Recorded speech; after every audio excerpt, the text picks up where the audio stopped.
have left to kind of tie together before we go for bids. That's going to be the 25th, and I believe it's going to be a whole day meeting.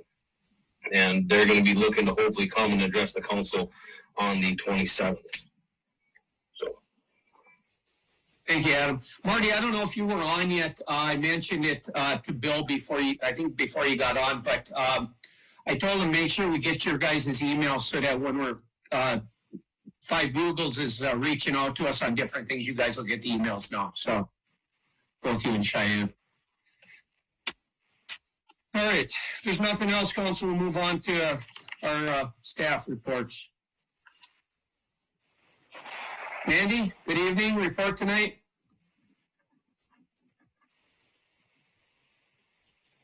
Good evening, Mayor and Council members. I do have a short report. I just wanted to give you a year-end report for the end of 2020. We had a total of 132 building permits with a total value of $4,717,000 and $409. Sorry. With those permits, we took in a total of $25,000, $139 in fees. And also we took in a total of $697 in IRRB grant money for demos in 2020. I just wanted to report that just to let you know how the year went. Those are actually pretty good numbers for what actually has been going on this last year. So things are going on and people are pulling permits. So just wanted to let you know that. I do have the parking ordinance reading 1 coming up later in the agenda. So we'll just discuss that when it becomes time. Is there any questions for me? Council, questions from Andy? Thank you. Thank you. Moving on, Stephanie. EDA, good evening. Good evening, Mayor. I do have one quick thing to report. I was notified today that we did receive the Safe Routes to School Planning Grant. So that will be underway starting midsummer. Thank you. Anything for Stephanie? Okay, we'll move on. Engineer Jim Johnson report tonight. I have no formal report, Mayor, but I do want to just welcome both Cheyenne and Marty back to the council. And over the past couple of months, I've passed on several memos to the council regarding our street maintenance program, our alley rehabilitation program, and assessments and so forth. So I made copies of those 3 sets of memos, and I think Margaret is going to put them in their mailboxes here at City Hall so they can get that information and have it before we get, so they can just be updated and have the information before we get to that work session on assessments as well. With that, I would be happy to answer any questions you might have. Council, anything for Jim tonight? Thank you. Public Works, Larry, good evening. Report tonight. Good evening, everybody. Short report. We're waiting on the next snowstorm coming. We were enjoying the warm weather, as I'm sure all of you were, for January. It is just, I don't even know what to say about it, frankly. It's just unusual, but a welcome. We do get a little bit of sunshine in January with the cold weather usually, but with the nice weather, we'll take it. So you've seen the grader and the plows out fixing up alleys and wiping off streets. Waiting for the next storm to come, maybe tomorrow. A lot of undecided weather, folks, with their inaccurate sometimes projections, I would say. But anywho, moving on. We're just, we have that one, as April pointed out, thank you, Councilor Fountain, that we're hiring that heavy equipment operator. That takes time, so we're just a bit short-staffed. But we're making do. Everybody's jumping in, and we're getting the job done.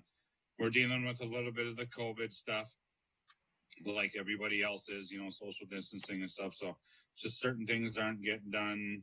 We're waiting to do certain things like that. But it's always it plays a role in everything we do. So always a good mention of that. The garbage system is up and running. We've been pretty happy. We're working out the kinks like any big rollout would have, but we're on schedule for the billing with Denise there and utility desk and stuff. There's the new V-plow in the council packet. I'm pretty excited about that. And then it's been a busy year for me with the end of year budget and then the new budget cycles coming up and getting, this is when I have to start speccing equipment and bidding and looking and stuff like that because things take a long time to build and get and stuff, and most of you are aware of that. And then just a quick update, the 5G AT&T tower is live. You don't see 5G on your phone yet. It is government regulated by the FAA, and they don't know if it'll be turned on tomorrow or a month or a year. I don't understand it. I've asked several times. It's something I'm probably not going to understand, not being in that industry. But the strength is boosted. The speeds are boosted. Everyone should be happy and excited. I guess I have had some positive reports from folks north of town that, you know, couldn't talk unless they were standing on the deck holding on to the willow branch, that type of thing. And now they're able to talk in their basements or when they're doing laundry and stuff. So reports are good, but you're just not seeing the 5G on your phone yet. I can't help you other than that. Somebody with more expertise, please help. So I know I wanted to say that because we all thought we'd see 5G on our phones, but I don't know when that'll happen, but it will. So other than that, just questions from you. That's the highlights from Public Works. Council, questions for Larry? Larry, I have just a comment. I'm not thrilled about the 5G, but it has nothing to do with the 5G. In my business, when they go to 5G and LTE and everything, they start scaling back to 3G, and I'm still using that in my business, and it causes me issues. So I can relate, Mayor, that handheld scanner device that we use for our new garbage system when we deploy cans, they're scanned to your property, and that is also on 3G, and that doesn't work anymore. It's only on Wi-Fi now, so it's the weirdest thing. I don't know if that has something to do with it or not, but I can relate. Yeah. All right, we'll move on. Thank you, Larry. Fire Chief report tonight, Chris? Yeah, good evening, Mayor, Council.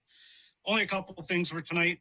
End of year calls for 2020 was 168 calls, which is far and above what our yearly average is. Second thing is we received 3 applicants for our firefighter positions. Next week, our hiring committee will be getting together, do a paper screen, and then the following week, we'll be doing interviews for those positions. Other than that, not much else going on besides all the stuff with the public safety building with you guys. Thank you, Chris. Council, any questions for Chris?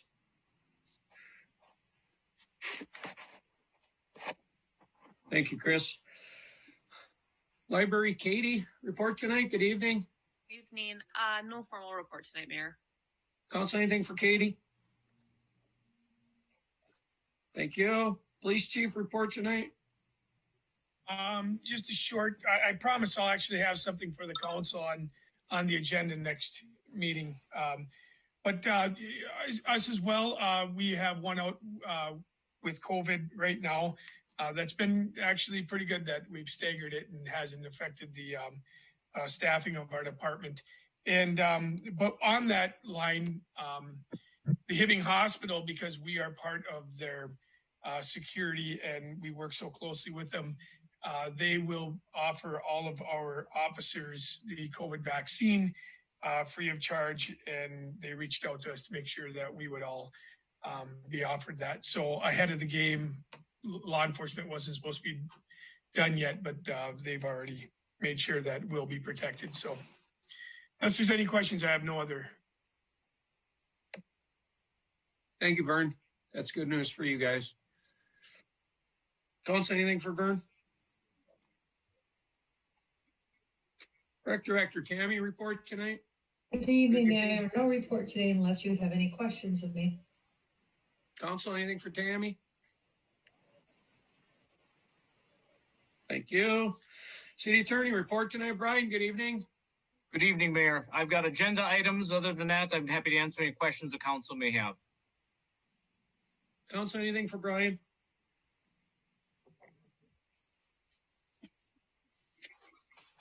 City Clerk, Treasurer, Administrator. We got both Bill on, and we have Eileen, who will be the acting administrator. Start with Bill. Bill, anything to report tonight? No, Mr. Mayor, no formal report. Happy to entertain any questions. Council, anything for Bill? Thank you, Bill. Eileen, how about you? Report tonight. Good evening.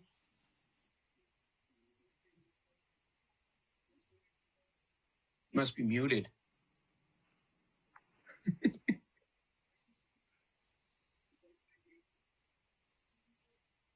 Eileen, report tonight.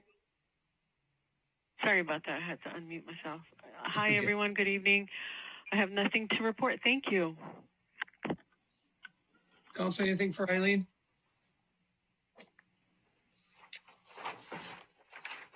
All right, that concludes our reports. Move on to consent agenda. These are your list of bills that Eileen sent out just a little while ago.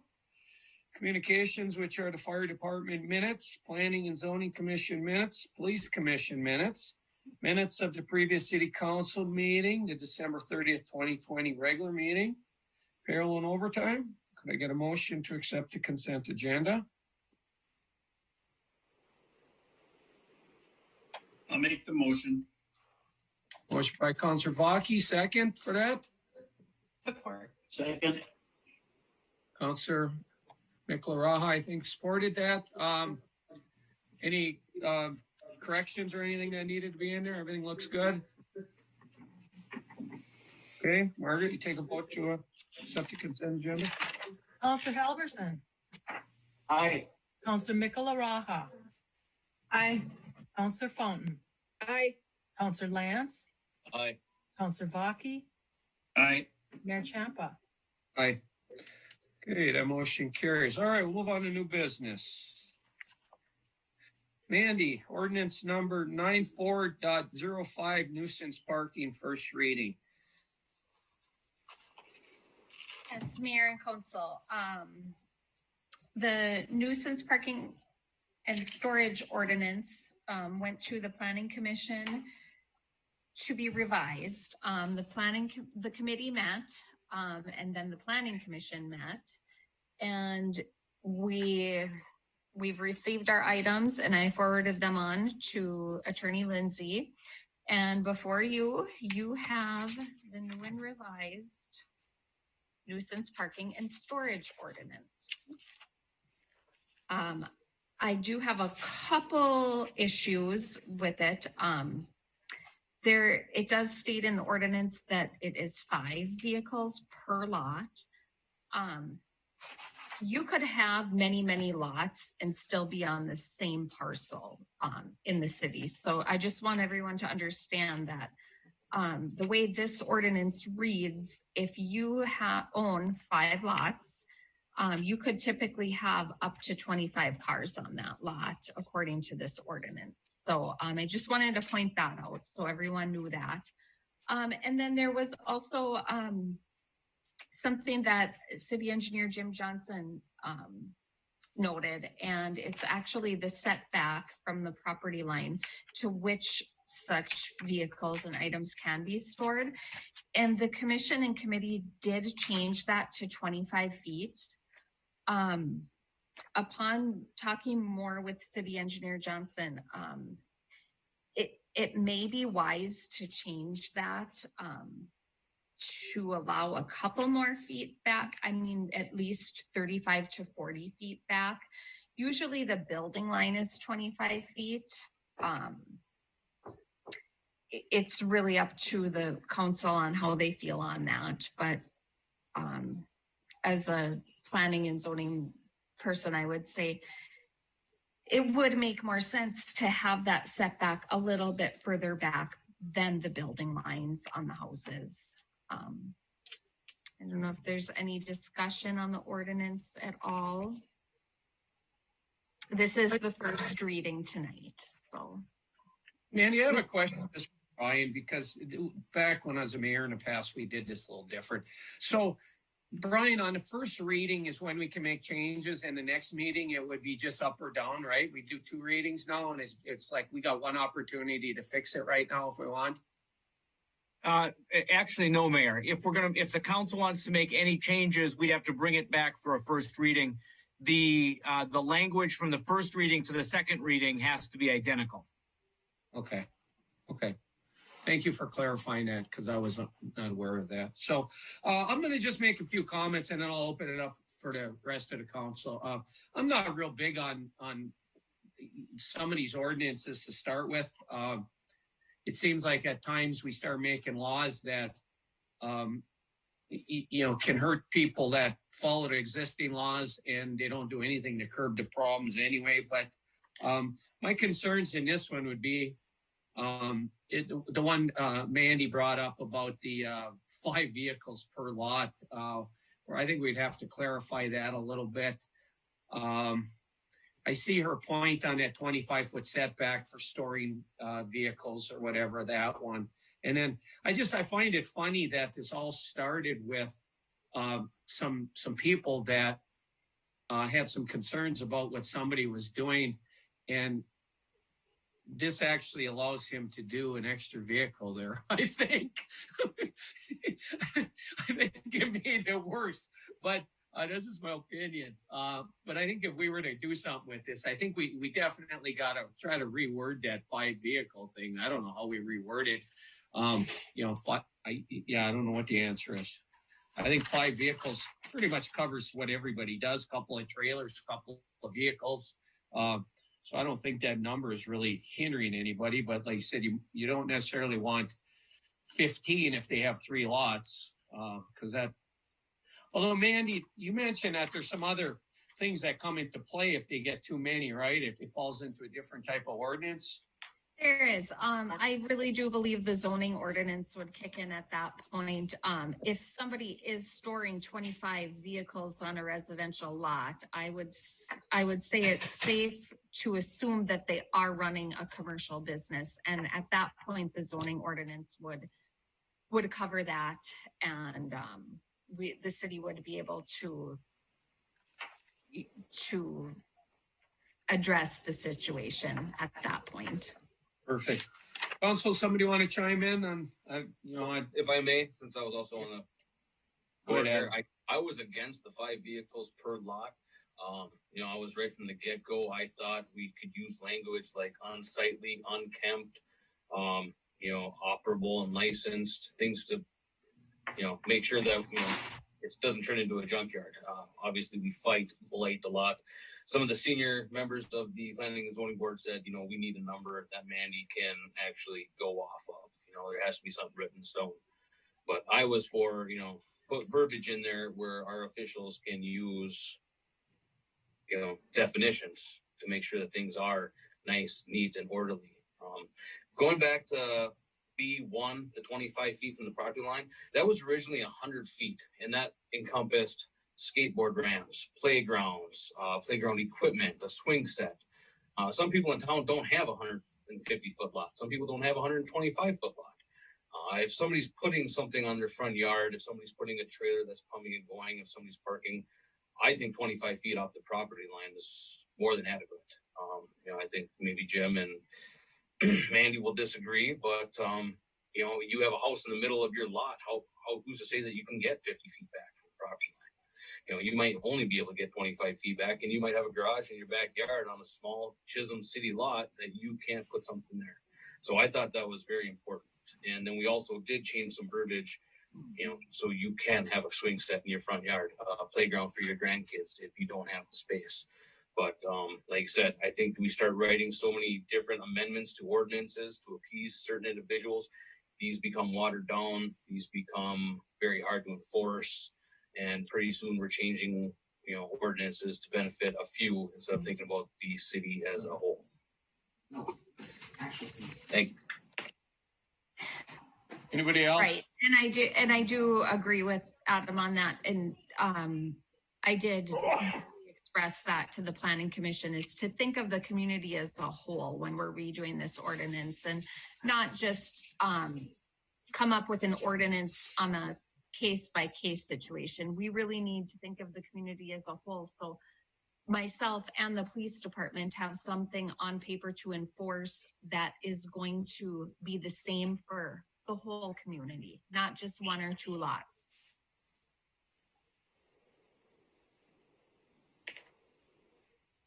Anybody else want to chime in? What do we want to do with this, council? Yeah, Mr. Mayor, if you don't mind, so I was on the initial committee that was designated with this impossible nuisance ordinance. And just so everyone knows, I think there's a little bit of misconception here. This is actually currently an ordinance. So this is not new. There's a lot of people that think that this is brand new, on the Facebook world, and this is not a brand new ordinance. So let me just start by making that very clear, that this is a current ordinance. Now, if you read the current ordinance, there is gray area, no doubt about it. 4 different people could read that ordinance, and 4 different people will get 4 different opinions on what should be enforced and not enforced. So when the initial committee met, our only goal here was to clean up the gray area, and then it kind of imploded from there. And so I can tell you now that I will vote no for this ordinance the way it reads. There's no way I would allow for more than 5 vehicles per lot. That's a parking lot to me. So I would vote no the way this reads. I think that there are some good changes in here, but I do think my hiccup would be the number of vehicles per lot, including your driveway. Because I can tell you right now, if you drive down the alleys off of Main Street, there are more than 5 vehicles parked behind a building. So that's where my hiccup is going to come into play. I don't disagree with Adam on the definition thing. I do agree that a number is maybe easier to enforce. So whatever that number ends up being, but there's no way I would agree to 5 vehicles per lot that this becomes a parking lot to me. So Travis, you could get behind this if we figure out how to reword that whole 5 vehicle thing. Everything else seems okay with you?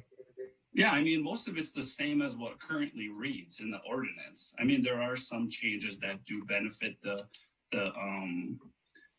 having a playground in your front yard, and things like that. And Adam's right. There are people with small lots that have playhouses already in their lot.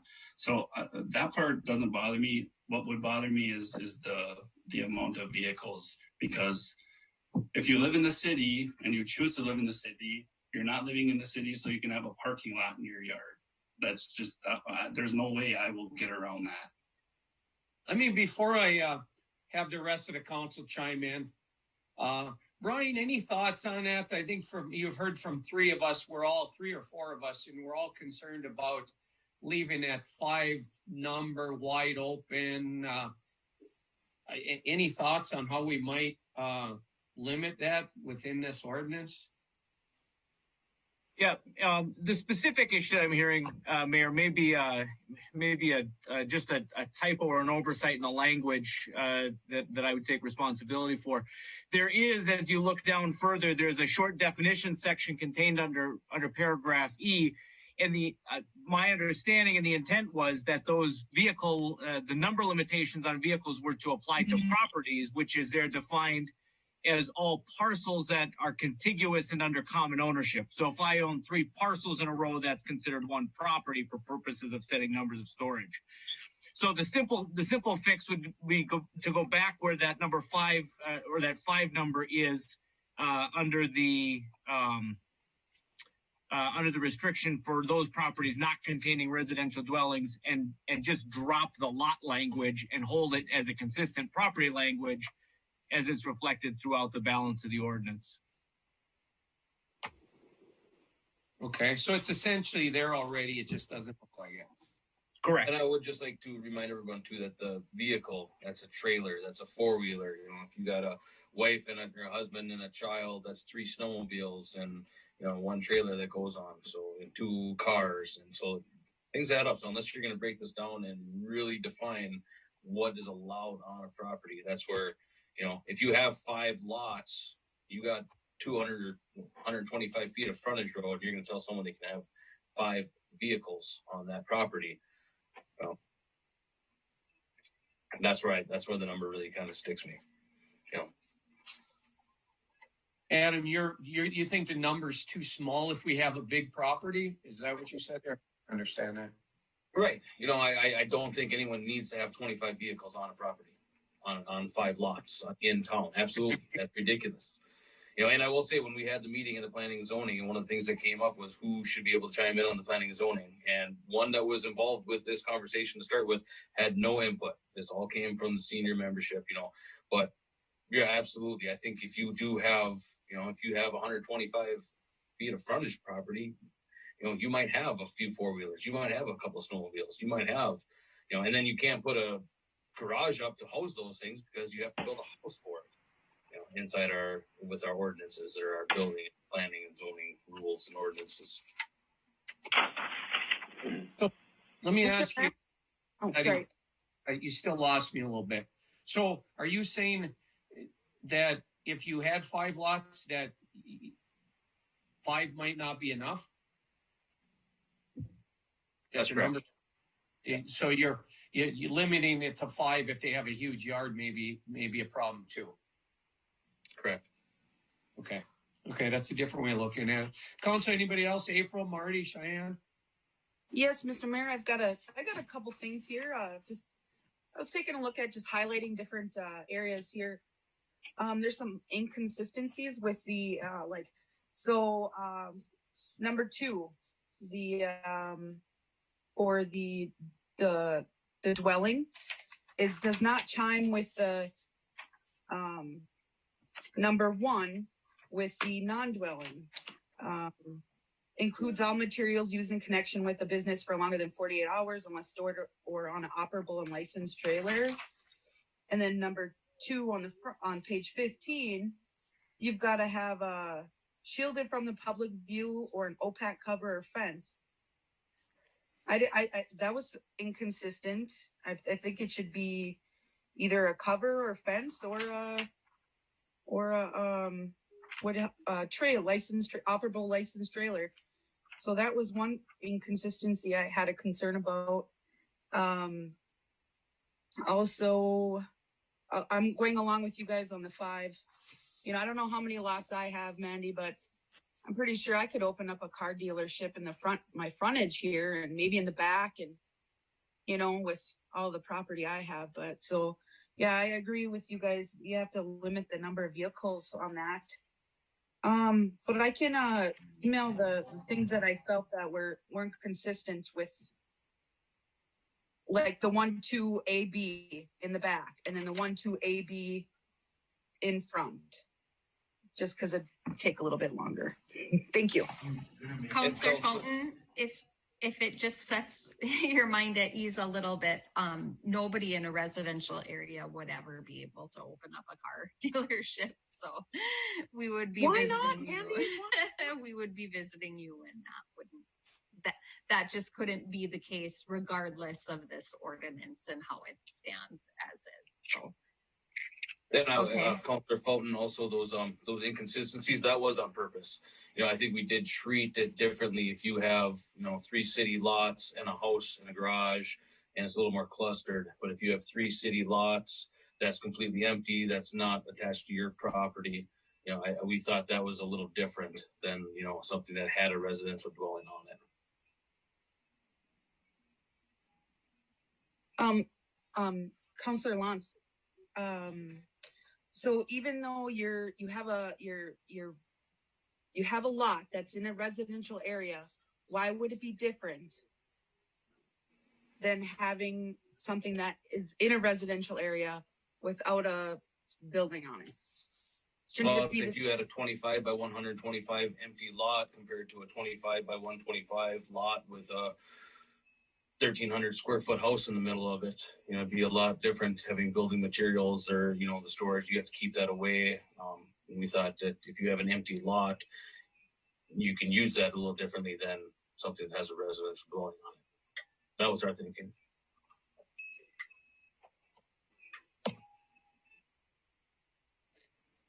Boy, we're gonna have a tough time moving off of this subject, eh? I don't even know. Mr. Mayor. Yes, Vern.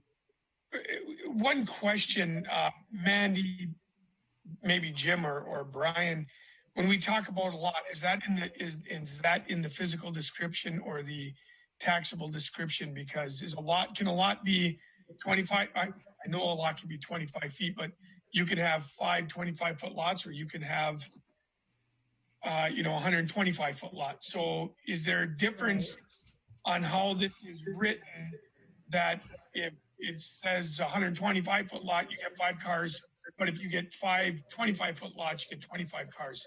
Is there a distinction in the way this is written? So how I read it, and I would like Attorney Lindsay to chime in as well. How I read it, I read a legal description, let's say lots 4 through 9, block so-and-so, City of Chisholm. I would say you could have 5 cars per lot as your legal description reads, unless Attorney Lindsay, could you clarify that? It is confusing.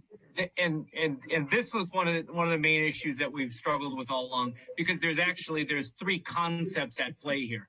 The first concept is a lot, which is a legally described and platted area. Then you have a parcel, which is in a specifically defined area that's associated with a parcel ID number for tax purposes.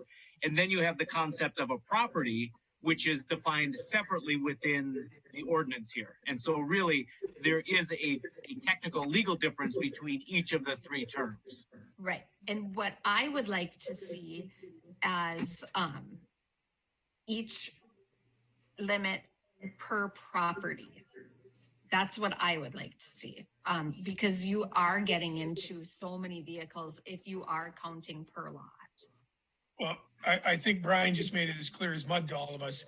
And you're right. It would be easier to enforce, is what Mandy's saying, and that's also what I was thinking. What is, you have to have a defined of how to enforce it. But just a reminder to the council, this first reading is a suggestion from the planning and zoning. The council makes ordinance, so you guys are the ones that get to change this. This is a suggestion, no different when the committee was making a suggestion and sent it to the council, who sent it to the planning and zoning. It's still just a suggestion. You guys set what laws. And so you can discuss this or change it any way you want. Exactly. The council is the final decision on this. Hey, Mr. Mayor. Yes. I'm wondering if I could offer this as a suggestion. So I think what it boils down to with the current ordinance is what's enforceable if there's a complaint. I think that's where this whole thing initially even started from. So I'm wondering if maybe it would be in our best interest to maybe just put it on a working session or go through the ordinance the way it reads currently, and then make a decision on how Vern enforces that, rather than trying to change this to satisfy everybody. Because I think that's where the gray area came into play was, well, what, the way I read it was a little bit different than the way Vern read it, and then it's a little bit different than the way Mandy read it. But if they're both in the room with us and we all go line by line through that ordinance, maybe we can just all agree on, okay, this is what it means. And that way Vern can enforce it. Because I don't think we're ever going to get this done. This is an impossible ordinance, in my opinion. These are opportunities. They're opportunities. A suggestion would be to add it to item number 13 under myself then, and talk about it at the working session, bring it back for a first reading possibly if we can agree on some. Mr. Mayor. Yes, Councillor Mikla-Raha.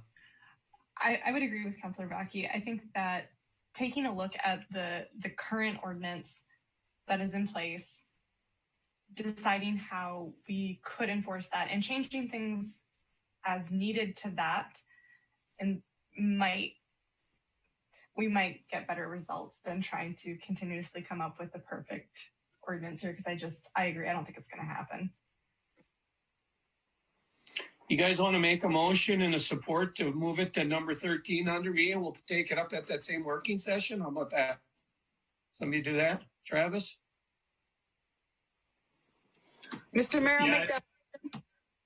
Okay, I'll support. We'll take it up in our working session. We don't know what date that's going to be yet. We'll figure that out later. Travis, you support it? Yep. All right. Let's vote on it and we'll take it up then. Yeah, Margaret, we'll need or whoever, Mandy, we'll need a side-by-side comparison for both of us, or for all of us, so we can kind of go through it step by step for that. I can get that too. Okay, good. Go ahead, Margaret. Take a vote to move that item to our working session. Councillor Halverson. Aye. Councillor Mikla-Raha. Aye. Councillor Fountain. Aye. Councillor Lance. Aye. Councillor Vaki. Aye. Mayor Champa. Aye. Okay, that motion passes. Well, that went well. We should be out of here by the time we got to work tomorrow morning. All right, moving on. Stephanie, resolution 0120-8 Trails Task Force Grant for Redhead Mountain Bike Park. Good evening, everybody. Yes, I've been working with MDC to get the Redhead Mountain Bike Park open for winter activities, which would include fat tire biking and snowshoeing. In order to do that, we need to groom the trail. So we're asking for approval to apply for a grant for the Trails Task Force in the amount of $3,000. Councilor, make a motion for that. Mr. Mayor, I'd like to make that motion for resolution number 0121-8. Thank you, April. Second for that. Art. Or by Councilor Mikla-Raha, was it? Marty? I don't know. Mikla-Raha. I can say my name after. I'm sorry. That's all right. Okay, so that motion is support. I just have a question, Stephanie. I don't know, it might say it here, but who does the Trails Task Force grant? Iron Range Resource? Iron Range Tourism Bureau. Okay. Does it say it here? It I was may looking not. at it. I didn't know if it said it or not. It may Okay. not. Okay, so we do have a motion support. I love grants, so there's no other discussion on it. We'll take a vote. Councillor Halverson. Aye. Councillor Mikla-Raha. Aye. Councillor Fountain. Aye. Councillor Lance. Aye. Councillor Vaki. Aye. Mayor Champa. Aye. Okay, that motion passes. Appoint two council members to the elusive Comprehensive Plan Advisory Board. We're finally there. Stephanie. We are there. So I've been working with Gabby from SE Group to form the advisory board. It will be between 12 and 15 people. She advised we should have 2 council members. So we're asking those be appointed tonight. Council, anybody want to be on the Comprehensive Plan Board?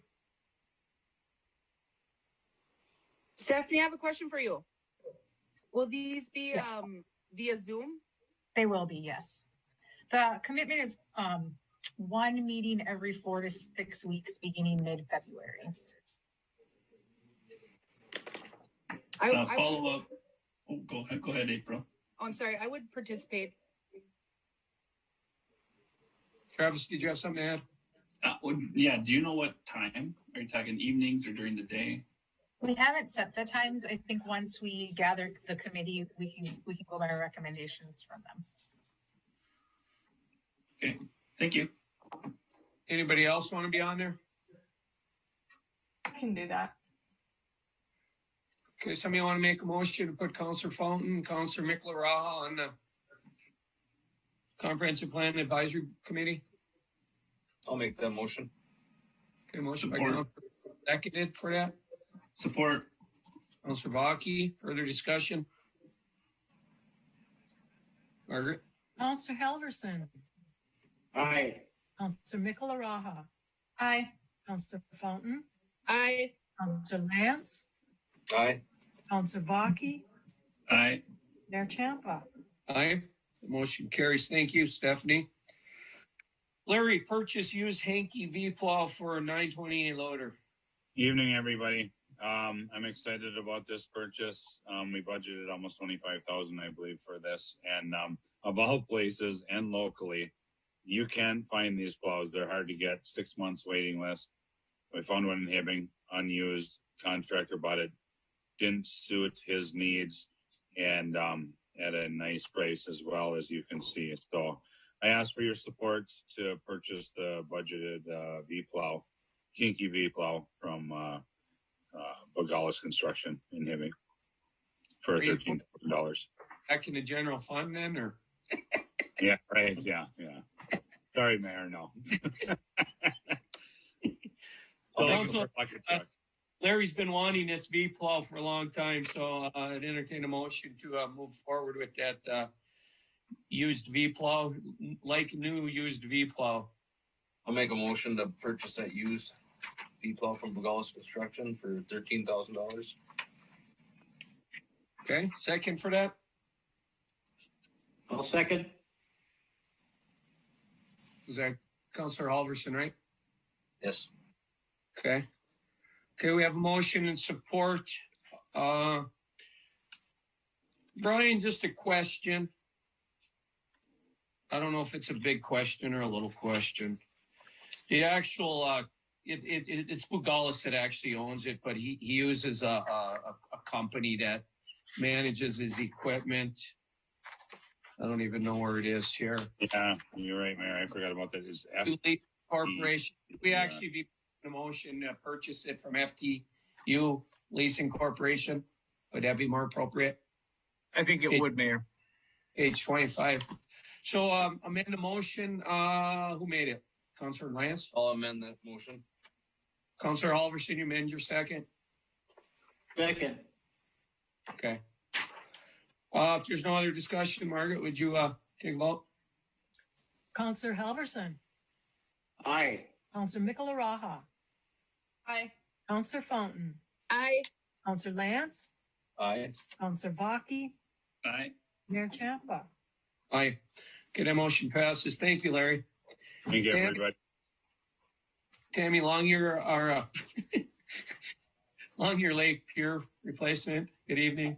Good evening. Our pier is old, and we were talking about getting some boards replaced and stuff, and I had been in communication with Brad Deckers from the Minnesota DNR this fall, and we had talked about replacing boards and kind of doing a joint effort, and then I just kind of threw it out there, well, what are the chances of replacing it? And he goes, oh, they are replacing one in Ely. I says, oh, that would be neat. So we'd been communicating for a while, and it's not for sure that we can get those funds from them for the replacement of the remaining, $33,000. But if we weren't be able to, would not be able to do it this year, then we could just roll the $10,000 into 2022. Larry and I have looked at it. We just thought that replacing is a much better idea than doing repairs. So I'm looking for support on this project. Council will be looking for a motion to go along with Tammy and Larry's recommendation. Truly budgeted and a no-brainer, Mayor. If we can get a brand new $33,000 dock for $10,000 and not have to touch a penny of manpower for repairs, it's just so I would support this 100%. So thank you. And as we all know, that pier is used a lot. It's close to the nursing home for the elderly to use. We made that ADA from the nursing home, so it's Council entertain a motion. Mr. Mayor, I'll make that motion to approve the city to hold $10,000 for the replacement of the dock, depending on funds from the DNR. Correct, Tammy? Yes, and some in-kind services of our loader and our equipment operator too. Good. Thank you, April. Second for April's motion. Support by Nicola Raha. Okay, we have a motion and support. Thank you for that. Any other discussion? I'll just kind of echo what Tammy said. That's a well-used dock down there. So, if you were going to put any money into a dock, that's the one. So, Margaret. Counselor Halverson. Aye. Counselor Nicola Raha. Aye. Counselor Fountain. Aye. Counselor Lance. Aye. Counselor Baki. Aye. Mayor Champa. Aye. All right, that motion carries. Thank you, Tammy. Jim Johnson, change order number 2, 13th Street, 5th Avenue Northwest Improvement Project. Thank you, members of the council. As covered in my request for council action on page 28, this is just a compensating change order, which is to account for the difference in quantities and costs from those items as they were bid as compared to those that were actually used. If you go to page 30, just real quickly, that's the first bid schedule, which are the municipal state aid eligible cost items, which is basically the streets, the storm sewer, and the restoration. If you look at the third quantity going across the top, it says quantity bid. Then you go over a couple more columns and it says quantity to date.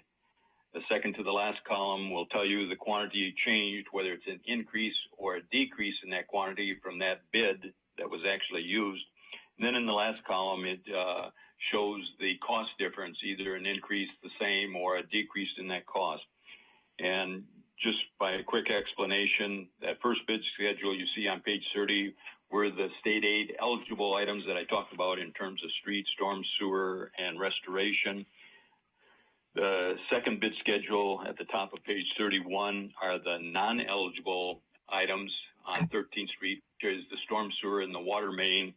And then the third bid schedule that starts at the bottom of page 31 is the 5th Avenue, which is not state aid, and none of the work was state aid eligible.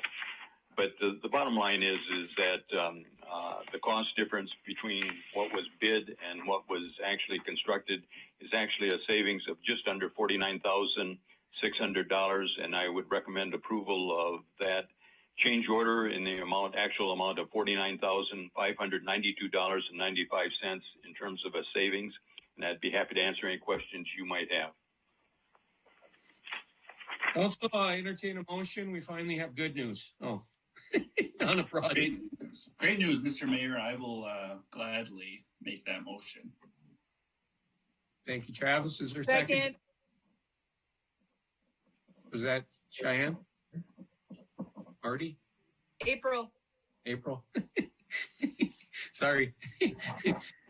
I only get half the words sometimes. Okay, so we have a motion and support. Any other discussion? I have a question for Jim. Go ahead, Marty. Jim, what was the type 6 geotextile fabric? That would be the geogrid near the top of the surface, Marty. Okay. Type 5 would be the separation fabric at the top of the subgrade, bottom of the aggregate base. Okay. So was the geogrid at the bottom of the class 5 or sandwiched in the middle of the class 5? I'm sorry. Was the geogrid? Say it again, Marty. I hear you. Is the geogrid placed in the middle of the class 5 or at the bottom of the class 5? Yeah, once they put in the class 5, that brings it up to the level where they put in the curb and gutter. That's when they've been placing it, and then there's just a couple more inches of class 5 that go over the top of that before they put in the bituminous. So basically, that geogrid is going in between the faces of the curb and gutter sections, Marty. Okay, thank you, Jim. You're welcome. Council, if there's nothing else, we'll take a vote. Counselor Halverson. Aye. Counselor Nicola Raha. Aye. Counselor Fountain. Aye. Counselor Lance. Aye. Counselor Vaki. Aye. Mayor Champa. Aye. Okay, that motion passes. Jim, payment application number 5 for 13th Street, 5th Avenue Northwest Improvement Project. Thank you, Mayor, members of the council. This is the final pay application on that 13th Street, 5th Avenue Northwest Infrastructure Replacement Project. If you go to page 34 at the top, you see the total work completed, which corresponds with that change order that we just did. So the total work was the $837,540.10. And what has been previously paid was $786,920.72. So this final payment that we're recommending is in the amount of $50,619.38. That's primarily release of the 5% retainage. But again, if you go to page 35, 36, 37, in the third and fourth columns from the right edge, you'll see quantity this period and amount this period. So there's filing out of some quantities, some minor adjustments in quantities, and then paying off the remainder due on lump sum items like traffic control that are paid out periodically over the course of the project. So with that, I would recommend final payment to Masabi Bituminous in the amount of $50,619.38. And this, with your approval, will start the 1-year warranty period as well.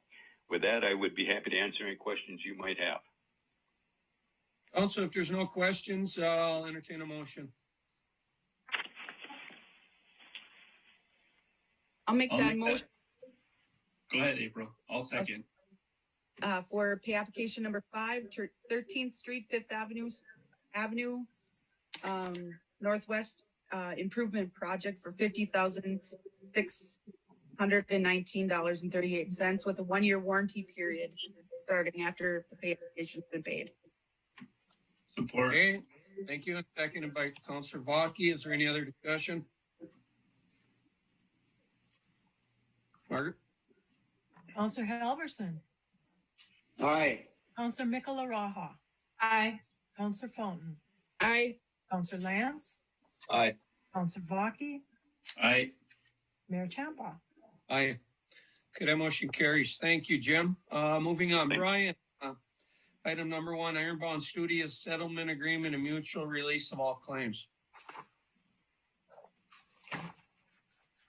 Thank you, Mayor. Following some direction from the council at our previous meetings, we have talked with Ironbound about that lease space, and the results of those conversations have, I've prepared documents that contain what I understood to be the most recent understanding between the parties. And so I can go through it however the council would like. The main purpose of this initial document is to capture the agreement of the parties, and the two main features of the agreement are, number 1, the city will receive back possession of that property immediately. Ironbound Studios still has some property, some personal property, including some sets and things that are there. They've agreed that they'll start breaking those things down. They'll move them into, they'll kind of break them down as much as possible, move them into as convenient of a location as possible. And they'll make arrangements with the city where they can continue to break those things down and move them out.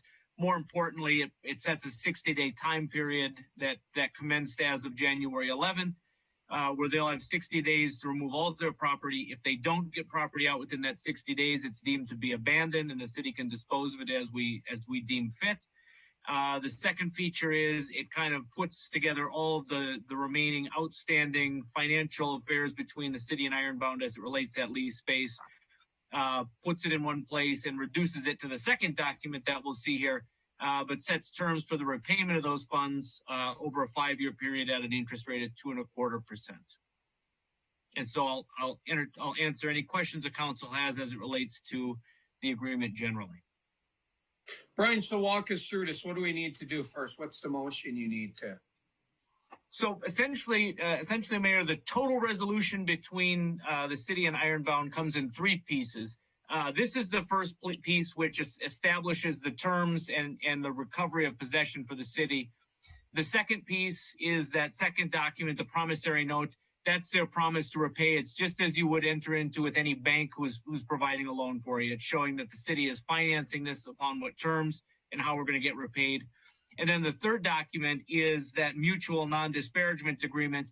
And what that essentially is an agreement between the two parties that they're not going to kind of run each other's names through the mud. As a city, we're not going to disparage or we're not going to publicly say anything bad about Ironbound.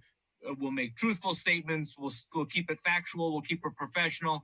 And in exchange for that agreement, they agree to do the same thing. They're not going to, talk about what a terrible landlord the city was or anything along those lines. They'll make accurate, truthful statements that are professional. And so the steps, Your Mayor, I would need 3 motions, 1 motion to approve each of those documents. Okay, so the first document is the agreement itself.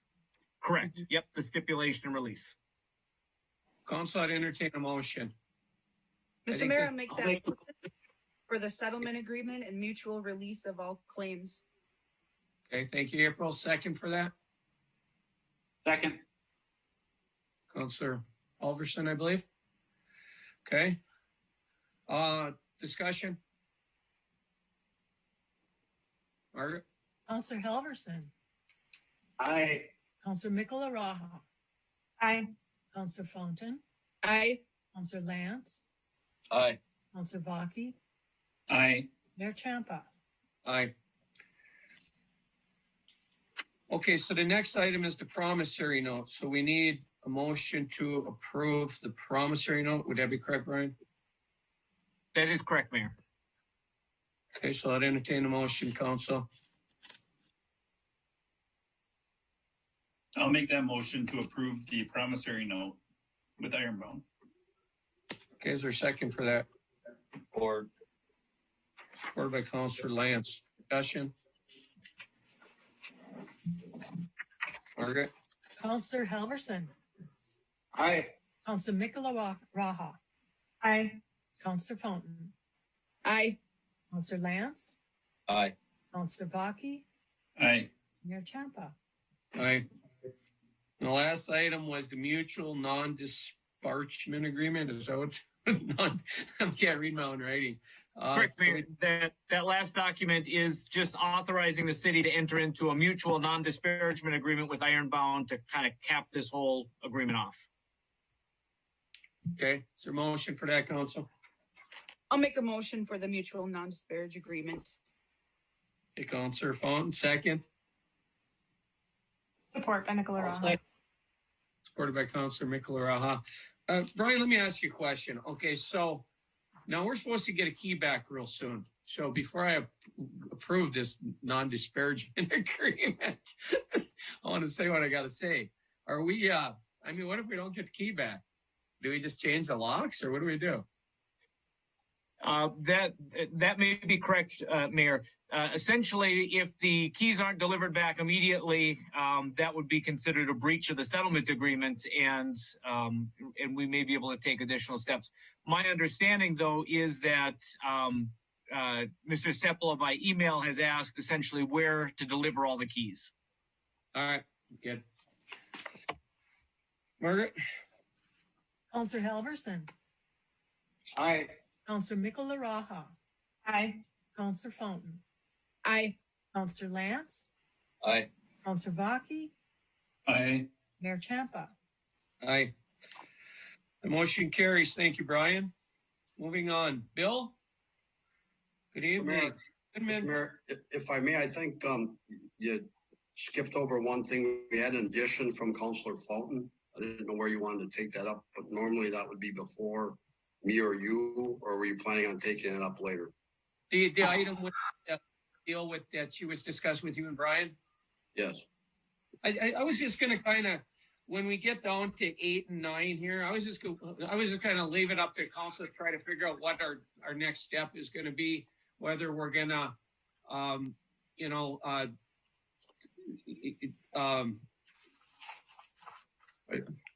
looking advertise in a traditional way, or if we're going to look for some firm to help us. And, and I was going to allow her to, just talk about that, what she was thinking at the same time. So I just want to make sure we didn't miss it, Mr. Mayor. That's all. Thank you for the clarification. Yep. Yeah, I think it fits there better because we'll have the whole discussion then. So, but I'll let you go, Bill. Amended resolution 1220-105. Mr. Mayor, members of the council, this resolution came before the council at the December 30th meeting, and the amendment is in the third paragraph of the resolution on page 46. Representatives from the Iron Range Resources clarified what the money could be used for, so it's a little the usage becomes more broad, and so that last sentence of the third paragraph in the resolution on page 46 reads that the purpose of the funds are for Redhead Trail maintenance projects, safety initiatives, signage, engineering fees related to stormwater management, mapping, and other trails related maintenance projects. So it's a clarification and actually benefits the city because there's more broad usage than was in the original resolution that the council approved on the 30th. So I would recommend passage of the amended resolution. Be happy to entertain any questions. Council, if there's no question, a motion to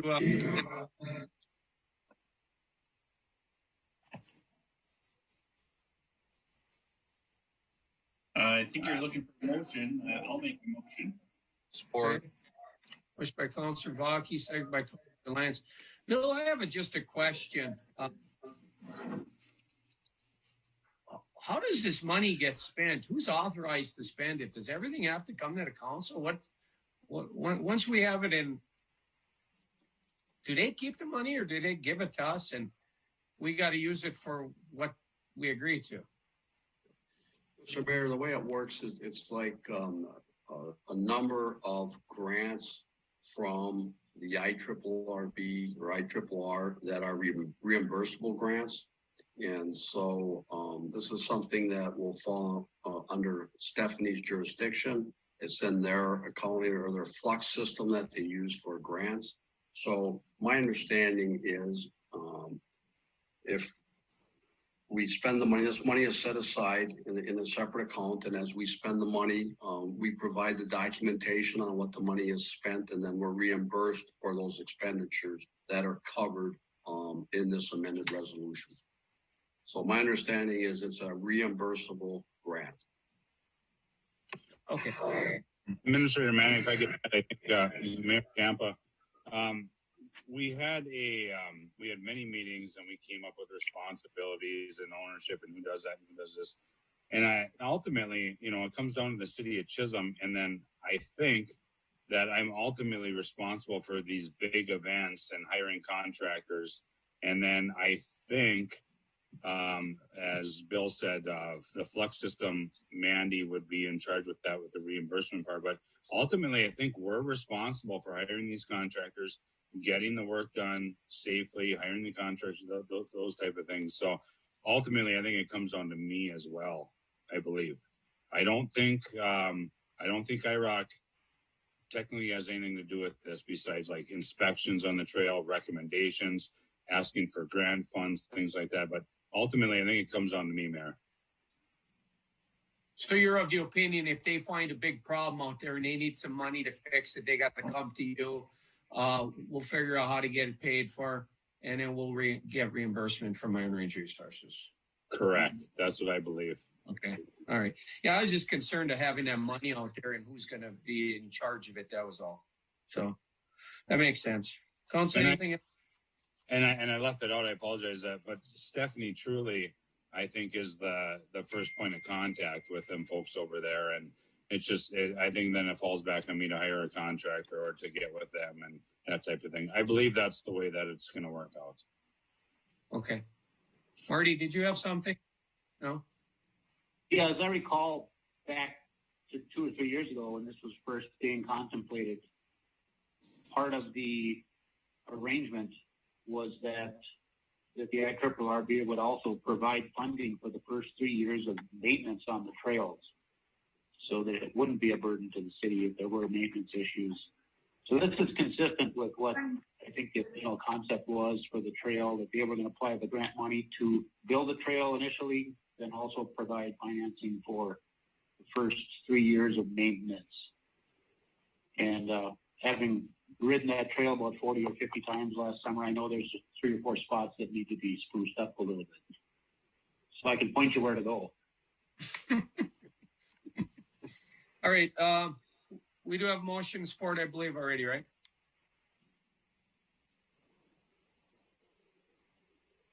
So if there's nothing else, Margaret?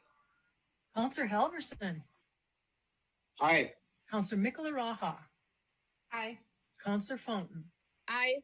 Counselor Lance. Aye. Counselor Vaki. Aye. Mayor Champa. Aye. Okay, that motion passes. Thank you, Bill. Resolution 0121-9 2021 employee COVID policy.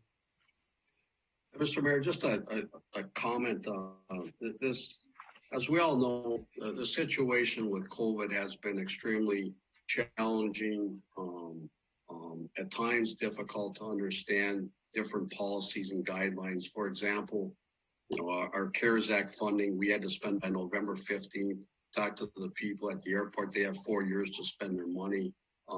There's federal grant money that we've applied for under the CARES Act funding, that large, wireless mesh network. So there's all kinds of deadlines, dates, and one of the items that I guess caught me by surprise and some other people is that the Family First Coronavirus Response Act expired on December 31st. And what that is an 80-hour bank for people that either are tested positive for coronavirus or have been exposed that have to quarantine. So what we have been doing as a city is if people come down with COVID, they're paid up to 80 hours, which would encompass 2 weeks of pay plus the weekends, because the recommended time frame, or if you've been exposed, has been 14 days. And so what we have been doing as a city is for 2020, following the Families First Coronavirus Response Act. Some of the money, I believe it was in excess of $9,000, we got reimbursed as part of the CARES Act funding that you all approved. And so now that the Coronavirus Response Act expired on December 31st, it comes down to what do we want to do for 2021? And really, there's 3 options for the council to consider. I'll give you my recommendation, but basically they are, the council can elect not to pay people and require people to use vacation and or sick time. Second option would be if people do not have sick time or vacation time, the possibility of borrowing from vacation accrued time that will be added into their account as they accumulate hours. Or the third thing would be my recommendation to adopt the policy that as a city, we will continue following the 80 hours that were there under the Families First Coronavirus Act. I say that that's my recommendation for a few different reasons. Number one is if people are sick, of course, we do not want them coming to work and infecting others, or if they've been exposed. The same thing, we don't want people coming into work. We want to keep our employees in the public because we do work with the public. We want to keep people safe. The fact that we do now have a vaccine that hopefully in 6 months or however long it takes people to get vaccinated, this will go away. So this falls into my category of what is the right thing to do. And I strongly feel that the right thing to do is to continue on with the 80-hour bank for anybody that tests positive for COVID or has been exposed to COVID, so that they follow the guidelines and they follow the city policies that we have in place to keep everybody safe. I think it worked pretty well. I did not see anybody abuse the system in 2020, and I think it's the right thing to carry through for 2021. Bill, I would agree with you 100%. But let me ask you just a couple of questions. I mean, do we require something that says they have a positive COVID test? I mean, I don't even want to imply that somebody would do that, but I think a lot of places do that because some people would do that. So, we've had a situation, excuse me, where our policy, one of our revised policy for the essential workers states that you actually have to have, so we had somebody that went in and, for example, had symptoms but tested negative. The essential worker policy that we currently have in place is that they have to have a second test after 24 hours, of which we're fortunate the fact that on our main street, Casey Drug, there's a saliva test that you can get the results in 15 minutes. Costs $95. I conferred with Attorney Lindsay, and he mentioned that it was under my authority as administrator to make the decision that we were going to pay the $95 for the test, that we didn't make the employee pay it, and the second test was negative, so they were actually allowed to come back to work. So under certain circumstances, Mayor, yes, we have requested a test. In this case, the second test, we paid for. So again, we don't require that, but I haven't seen anybody that has abused the system, so to speak. Okay. Council, I think we should continue this policy at least for now. Mr. Mayor, I totally agree with you. I'd support resolution number 0121-9. Okay, thank you, April. Is there a second for April's motion? Support by Michelaraha. Thank you, Cheyenne. Further discussion? Mr. Mayor, I do have one question. With this policy in place, are employees able to use this multiple times, or is this a one-time, and then after that, they don't have it anymore? Oh, sorry. Excuse me again. We haven't had anybody yet that has used it a second time. That hasn't come up.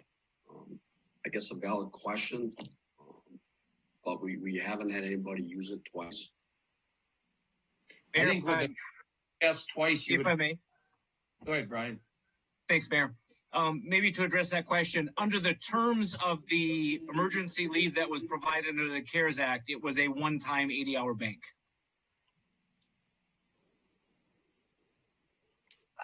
Should we specify if we're going to? I just. Yeah, I agree. We should. In my work, it's one time. Okay. Who made the motion? I did, Mr. Mayor. April. Specifying your motion, it's a one-time 80-hour bank? Sure, for 2021? Yes. Yes, I amend that motion. And yes. Cheyenne, your second, you amend that? I'll amend my second. Okay. Further discussion? Okay, Margaret? Councillor Halverson. Aye. Councillor Michelaraha. Aye. Councillor Fountain. Aye. Councillor Lance. Aye. Councillor Vaki. Aye. Mayor Champa. Aye. Okay, that motion passes. Bill, Dave Rapucci, change order number 1. Mr. Mayor, members of the council, on page 50 and 51, on page 51, there's a very brief email from Mr. Rapucci. Basically encompasses 2 things. This is a little bit unique. A lot of times I know those of you that have followed the meetings in the past with Councilor Baki and change orders and understand his opinion, and to some extent I agree with that. In this case, it's a little bit different. I'm going to tell you why. The work that Mr. Rapucci is doing at City Hall, we, by being me, the people that work in the office, we've changed some things around, at least 3 or 4 times, for a variety of different reasons. And it's basically comes down to how best to serve the public. So, the first part of it where he talks about, he forgot to add in yoke trim and accessories. That's a mistake he made on his end, not charging the labor for that. The glass part of it is more affected by the changes that we made. The way it was originally designed, the changes we made changed the layout a little bit, and the glass,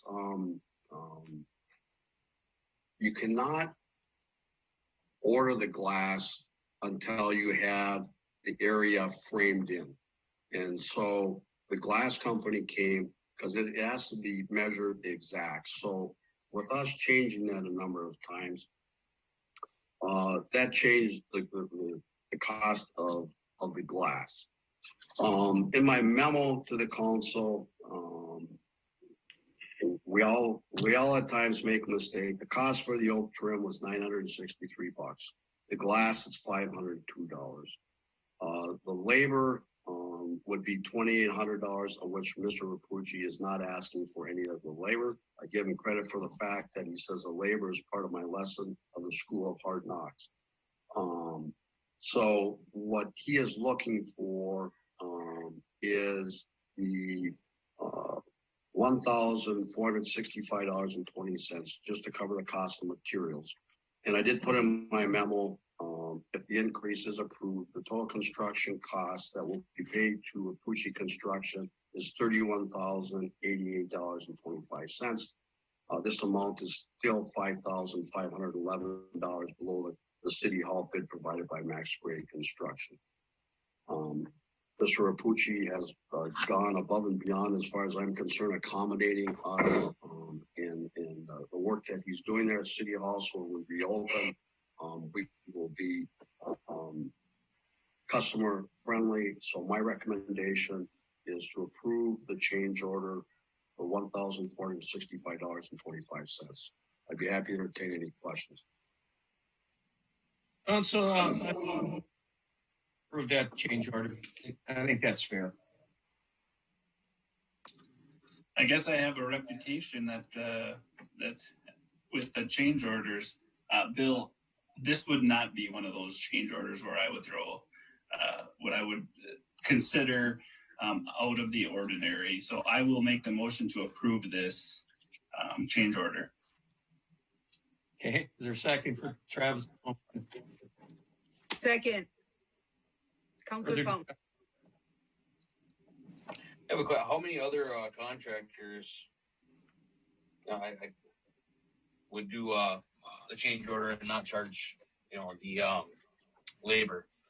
I think a very honest, statement by Mr. Rapucci, definitely a local. I wouldn't be against paying the full amount of the change order, including the labor, $4,265.25. Mr. Mayor. Yep, Councilor McLaraha. I would agree with Councilor Lance. I feel that we should pay him for his labor. I understand that mistakes happen. It is what it is. He deserves to be paid for his work. I mean, I struggle with not paying him for that labor. Travis, how do you feel about that, April? I have no problem with that. So I will amend the motion to, how much did you say, Adam? I believe it's $4,265.25. Okay, I will amend my motion to approve that amount of money for Mr. Rapucci. Amended second. Further discussion? Margaret? Counselor Halverson. Aye. Counselor Michelaraha. Aye. Counselor Fountain. Aye. Counselor Lance. Aye. Counselor Baki. Aye. Mayor Champa. Aye. My motion carries. Thank you. Bill, last item, pay equity report. Mr. Mayor, members of the council, every 2 years, we are required to submit our city pay equity report to the state of Minnesota. In your packet on page 53, as compiled by our payroll clerk, Christy Castaneri, lays out the information that for the year 2020 that is required to go to the state. That is due by the end of the month. And so unless there's any questions, I would recommend approval of the pay equity report. Councilor, motion. Hey, I have a comment. Go ahead, Bill, Travis. Bill, I don't know, maybe I'm off base here, but under library aids, number 1, the minimum hourly wage minimum is more than the hourly wage maximum.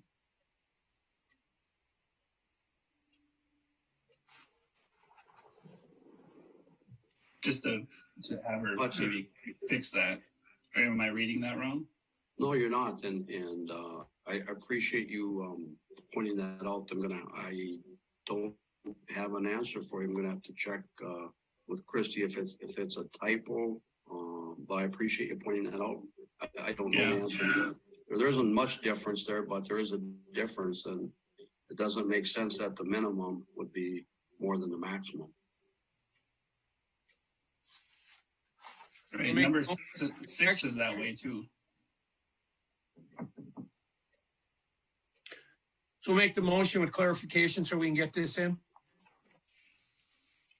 Okay. Which one did you say is that way?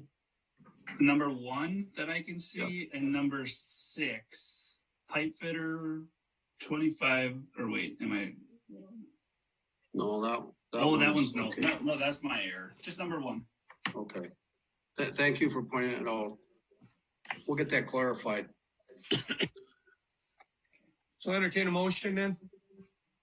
Motion. Second. Second by Councilor Lance, motion by Councilor Baki.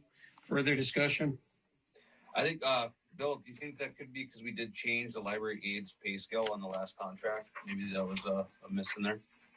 Yeah, I'll get to the bottom of it, make sure we get the right amount submitted. Like I said, there isn't much difference there, and I'm sure Christy will have the answer as soon as I talk to her. We'll get that clarified and corrected.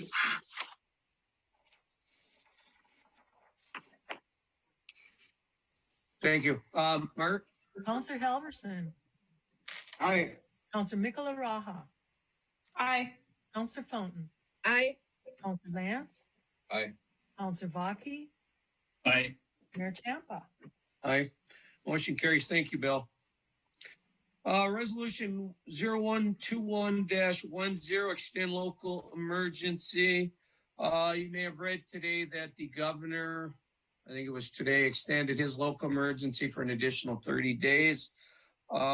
We'd look to extend our local emergency to January 27th, 2021, unless earlier canceled by subsequent action by the governor.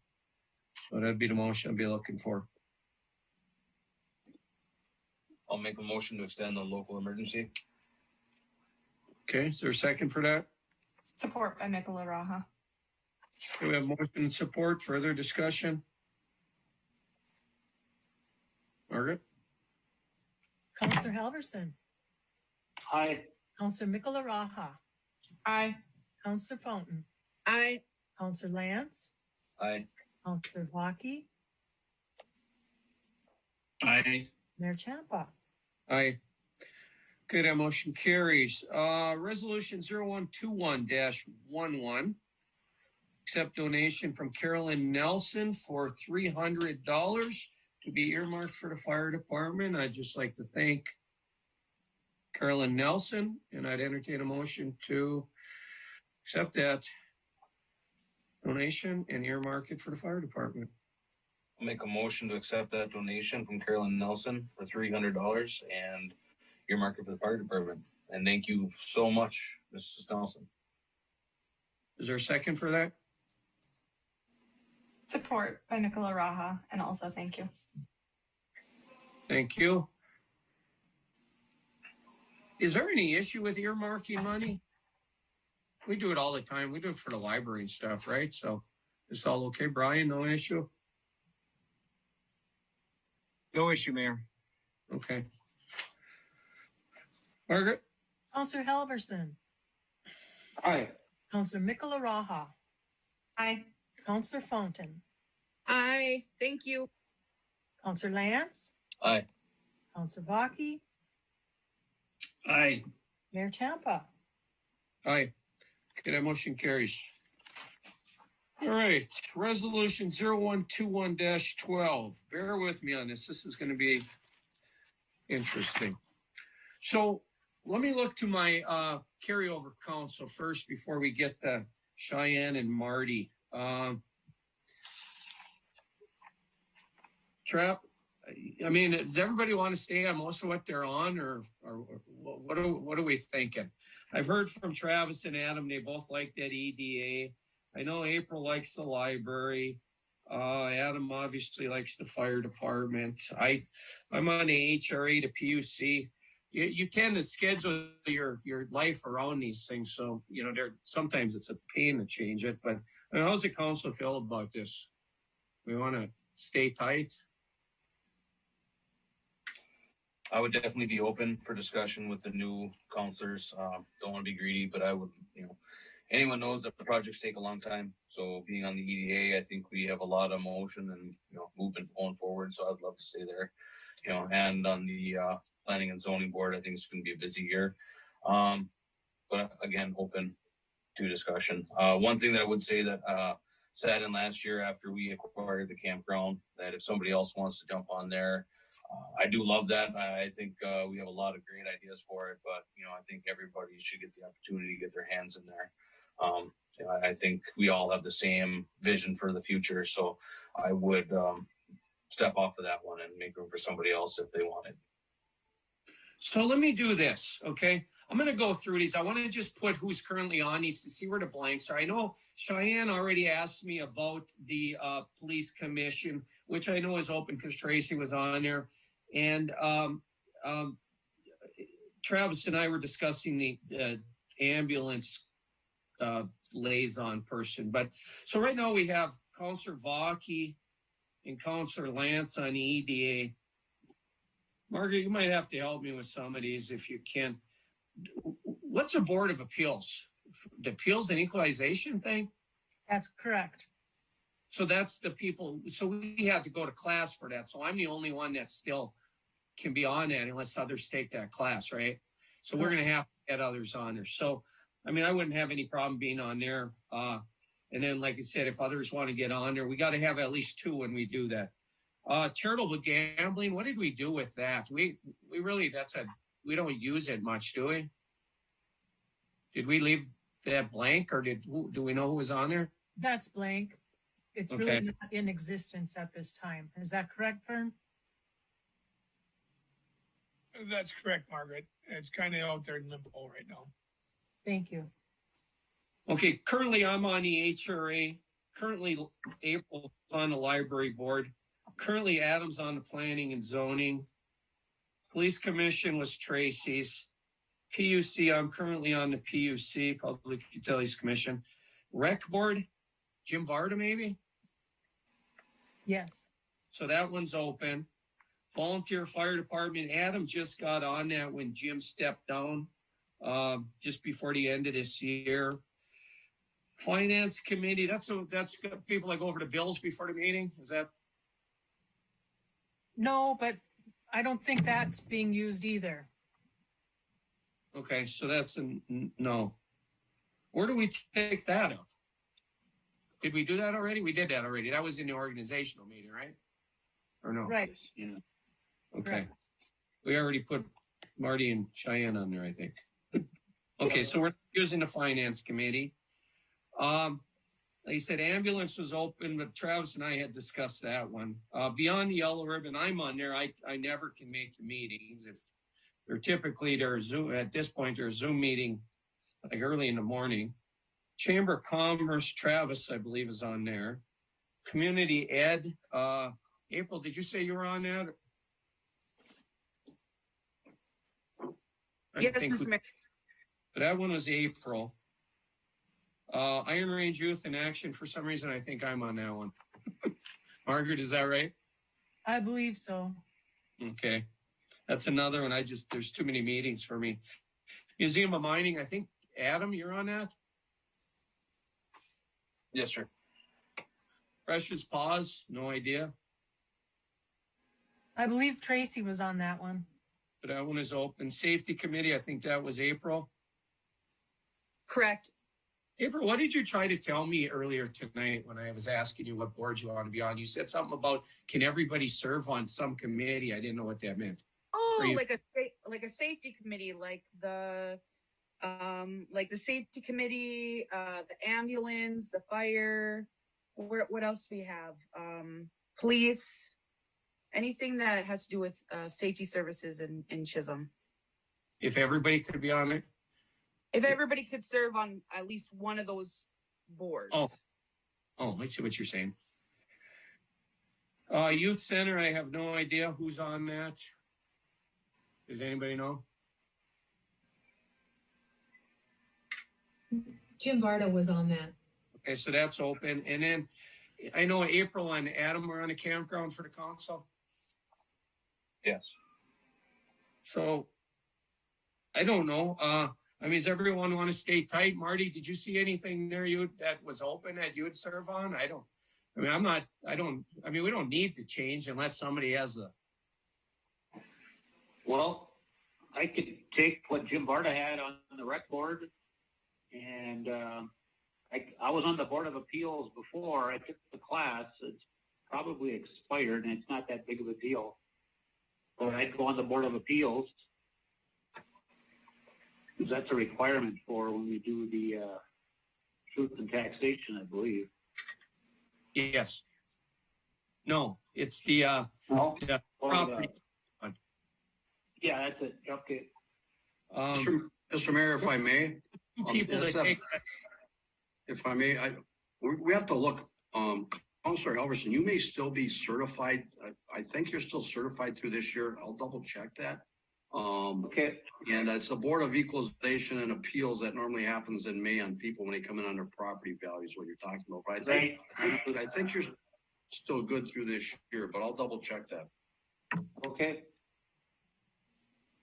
We should get anybody that wants to, we should get a few anyway, because we have to have two. And if somebody's sick, we're definitely going to want alternates on there. So typically the whole council is there. So as long as two of us are certified, it's not going to matter. And I believe I got a couple of, I think it's a 5-year. I think you're qualified for, if I recall. Yeah, that could be. Okay, so I just noted Cheyenne on the police commission. Cheyenne, you're still thinking police commission you'd like to serve on there? Yes, Mr. Mayor. Also, I would like to make a mention that I am also on the rec board as a community member. I was assigned, I applied for and was assigned to that as a community member before. And so I still serve on that board. Oh, okay. Brian, what do we do there? Do I have to kick Cheyenne off if Marty wants to record? I don't need to do it. I know. That could resolve it, Mayor. Otherwise, as long as we don't have a quorum on there, we should be okay. Say that again? As long as we don't get enough council members to constitute a quorum or to have any fear of a quorum at the meetings, we should be okay. Cheyenne, are you okay with staying a member of it then?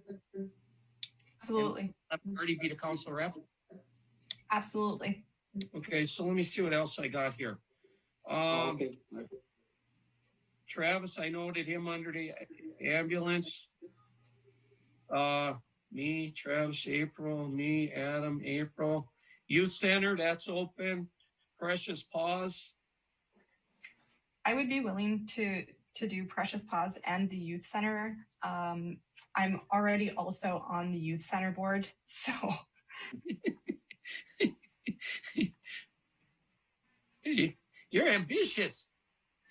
All right, I think that fills it in. Can we live with that? So this is the way it would lay out. We'll do it this year. If we want to mix it up next year, we can change it up. So it'd be EDA, Vaki, Lance, Board of Appeals, whoever gets signed up. We need 2 of them at it. So I don't think we need to specify that. We just got to make sure we got at least 2 people at the meeting. I think that'd be correct. HRA, I'll stay on there unless somebody wants it. Don't all jump on it. Library, April. Planning and Zoning, Adam. Police, Cheyenne. PUC, I'll stay on it unless somebody wants to throw me off. Rec Board, Marty. Volunteer Fire Department, Adam. Ambulance, Travis. Beyond the Yellow Ribbon, I'll stay on that unless somebody wants to throw me off. Chamber of Commerce, Travis. Community Ed, April. Iron Range Youth in Action, me. Museum Mining, Adam. Precious Paws, Cheyenne. Safety Committee, April. Youth Center, Cheyenne. Campground is currently Adam and April. Adam would relinquish his seat if somebody else wanted to serve on there. If not, I'm glad to stay. Margaret, did I hit everything? Do we need to do anything or can I ask for a motion right now? You did good. We're good? Yep. All right, so I'll entertain a motion to adopt resolution 0121-12 with those appointments.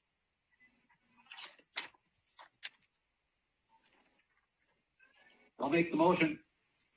Okay, Marty, second for that. Support by Nicola Raha. Okay, we have motion, support, further discussion. Mr. Mayor, Yes, Counselor. I just want to make sure, I know, I feel like I took quite a few of these. Marty, are there any that I ended up on that you wanted? No. No, that's fine. Margaret? Counselor Halverson. Aye. Counselor Nicola Raha. Aye. Counselor Fountain. Aye. Counselor Lance. Aye. Counselor Vaki. Mayor Champa. Aye. All right, that motion passes. Okay, so we have to reappoint our city administrator, Bill Manny, for as long as he's going to be here. This is the time of the year we do it. So entertain a motion to reappoint Bill so he can continue serving in the capacity we currently have him in. I'll make that motion, Mr. Mayor. This is Counselor Fountain. Okay, second for that. Support by Nicola Raha. Here we have motion support. Further discussion. Margaret? Counselor Halverson. Aye. Counselor Nicola Raha. Aye. Counselor Fountain. Aye. Counselor Lance. Aye. Counselor Vaki. Aye. Mayor Champa. Aye. Okay, that motion carries. Resolution 0121-14, reappoint our building official, Mandy Galley. Entertain a motion to reappoint Mandy. I make that motion to reappoint Mandy. Okay, second for April's motion. Support. I'll second. Counselor Lance supported it. Further discussion? Margaret? Counselor Halverson. Aye. Counselor Nicola Raha. Aye. Counselor Fountain. Aye. Counselor Lance. Aye. Counselor Vaki. Aye. Mayor Champa. Aye. Okay, the motion passes. Resolution 0121-15, reappoint our city attorney, Brian Lindsay. I'll entertain that motion. I'll make that motion, Mr. Mayor. Counselor Fountain. Okay, second for that motion. Support by Nicola Raha. Thank you. Motion and support. Further discussion?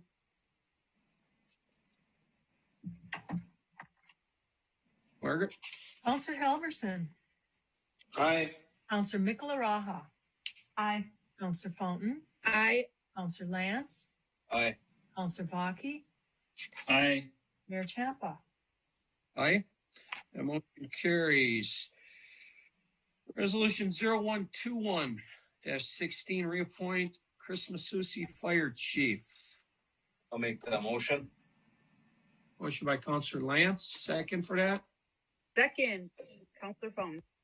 Second by Counselor Fountain. Further discussion? Chris, you're kind of new here. I'm going to just tell you, you're doing a great job. Thank you. Thank you very much. You do all right on TV too. You were wondering how, you said you weren't much of a politician. You're more of a in the trench guy, but you do just fine. Thank you. Margaret? Counselor Halverson. Aye. Counselor Mikala-Raha. Aye. Counselor Fountain. Aye. Counselor Lance. Aye. Counselor Vaki. Aye. Mayor Champa. Okay, that motion carries. Okay, so the next two items, 8 and 9, I had them set up as a selection committee and then advertise for our administrator position.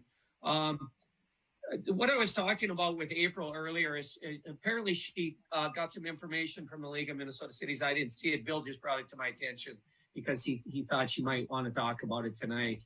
But the League of Minnesota Cities, I guess I'll let April talk if she wants, but apparently they prefer to have like the entire council be involved when you're hiring an administrator. So I'll turn it over to her, but I think the first item, we need to decide if we're going to do if we're going to do a traditional advertise for bids, or if you guys want to look at some, some type of a professional that finds people for you. And I believe Stephanie has a little bit experience with this in her former job. So April, is that what you were, like I said, I didn't see the document you guys exchanged, so I wasn't sure what you were alluding to there.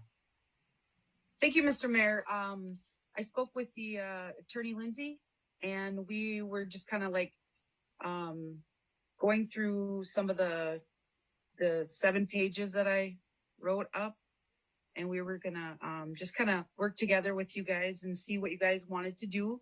Just like you said, Mr. Mayor, getting a consulting firm, we need to, think about that, or the traditional way. And like you also had mentioned, if we do get a consulting firm, the application process would be the same thing. They would forward it to the city, Mrs. Gornick, for confidentiality. And then she would do the, I'm sorry. I'm trying to list, or I didn't print it all out, so I'm reading it off my phone here. So she'd redact, is that the word? Redact, Counselor Lindsay? Okay, or Counselor. Yes, redacted. Attorney Lindsay, will you help me with this? Thank you. If I may, Mayor, I have been working with Counselor Fountain. She had created a document and sent it over to me to take a look at. And what she's done, and the intent of what she's doing, is to take the best practices memo that the League of Minnesota Cities has put out and incorporate it into our existing hiring policy. And so the reason that becomes important, or kind of the key, is obviously when you're hiring an administrator, you've got some challenges that you don't in a normal recruitment process, because normally it would be your administrator that's leading you through the process. And so what really gets built in is the policy then, by incorporating the best practices, would set some defaults for the composition of the recruitment, or the committee, the hiring committee. And then it would also set some defaults, or at least make sure that the information is before the council as to different options for advertising, whether the council wants to take it upon itself to try and to spread the net to grab candidates, or whether we wanted to engage a professional headhunter to go out and look for somebody and bring us some options. And then moving forward from there, the special provisions as it relates to the administrator's search also captures some of the more routine documents that you would use in evaluating candidates, because again, we wouldn't have somebody like Mr. Manny here to provide those documents and get them working for us. It would kind of set some defaults where when you're in that administrator search, there's a couple less decisions and you kind of pre-plan to get that net cast to get the interview process done. Brian, we would be calling a special meeting if we all were part of the interview process. Is that what we would do there? Correct. You could call for specifically the interview process. You could call it as a working session, just to give notice to the public. If you intended to take any action on a candidate, then you would have to set it as a special meeting. Okay. Well, I'm okay with, what April's proposing. Council, what do we think we want to do with regard to traditional versus getting a professional to help us? Before you answer that, we had 8 candidates applied for the job. We interviewed 4, and quite frankly, there were probably only 2 we could have really looked at in there with any experience. This is a pretty tough job, this city administrator job. So I think we should find. I think it's pretty important that somebody has done the job before. So, we like I said, we only had 2 in that whole pool before, so we might need help. Mr. Mayor? Yes, Constable. Yeah, I think going to a professional organization, whether you want to call it a headhunter or a consultant or an agency, I think would be a good step, and follow those League of Minnesota City guidelines. And, this is such an important position. I think we need to try and get a professional city administrator that's had lots and lots of experience. And I think a headhunter agency can provide that. And it takes the burden off of the council and the committee to try and do that task on their own. It's not an easy task. It's like was alluded to earlier. It's difficult to look at that high level position because normally the administrator does that work, but we're trying to fill that position. So I would favor hiring a headhunter type organization to help us. Okay, that's good. How's the rest of council, Phil? Mr. Mayor? Yes, Councilor McLaraha. I would also be in favor of hiring a consulting firm to help us fill this position. And also, towards the end of those interview processes, I would like to see the full council hold a special meeting or a working session so that everybody has the opportunity to be part of that interview process. I feel like with this position, we all have to work together. And I think that for all of us to be able to get a feel for a candidate, I think would ease some concerns. Okay, good. Anybody Mr. else? Mayor, I agree with Cheyenne and Marty as well. Travis, Adam? Yeah, I agree. I would support that. I don't have a problem with that. So, Brian, you're working with April already. I don't think we need a motion. Why don't you bring us do you need anything from us? We'll direct you to work towards getting a hybrid of that allow us to interview it, that it amends our hiring policy for the administrator, so we can all be part of the interview process. Do you have what you need to do that? Do you need a motion from us to do that? Mayor, at this point, I don't need a motion from the council authorizing me to continue to work with Councilor Fountain to bring that proposed amendment for the policy forward.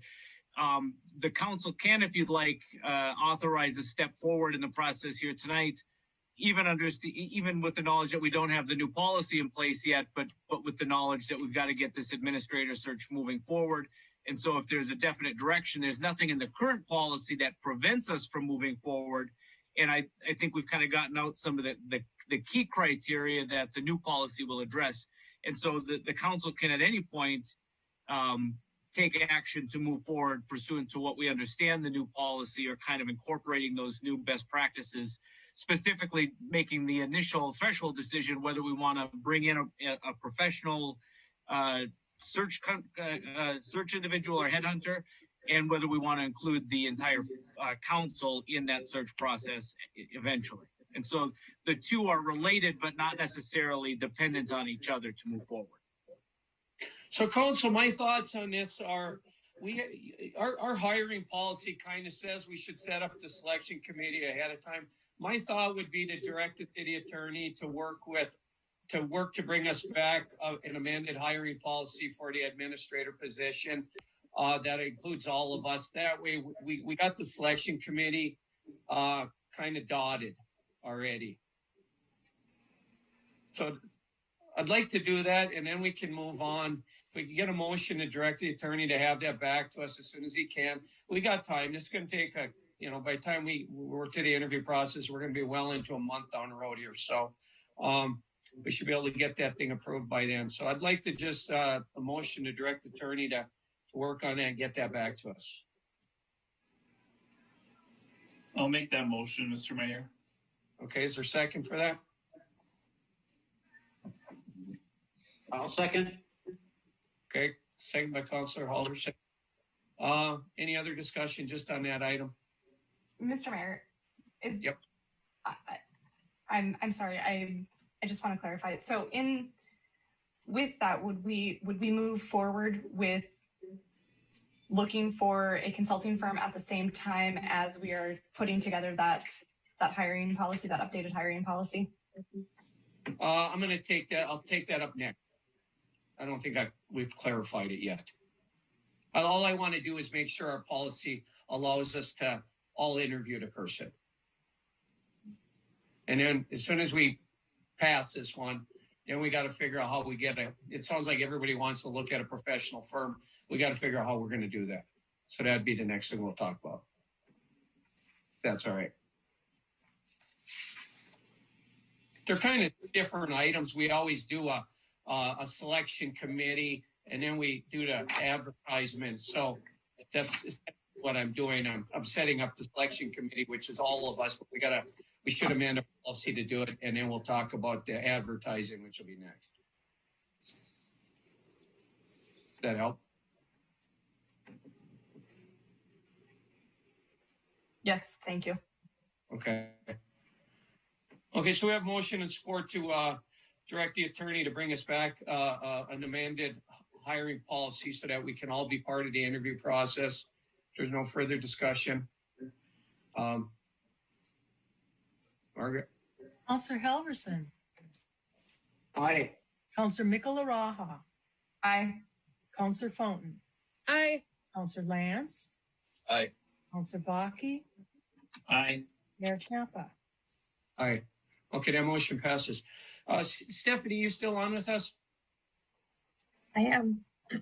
Stephanie, can you, you mentioned that you have some experience with working with professionals that have filled positions. Anything you can share with us on how we might proceed even? I don't know anything about it. Sure. I used to consult for a workforce development agency. And in my experience, I think organizations such as ours that does not have an HR department, I saw a lot of them hiring a consultant to address the situation of hiring an administration type of position. I did forward an agency that I know I've worked with in the past. I can also give recommendations for other agencies if you'd like.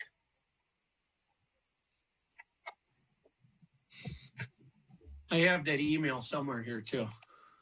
I also forwarded that contact information to the rest of the council just before the meeting. I didn't get a response back from that firm. I was talking with staff earlier, and I just kind of thought I'd reach out to see what they were about.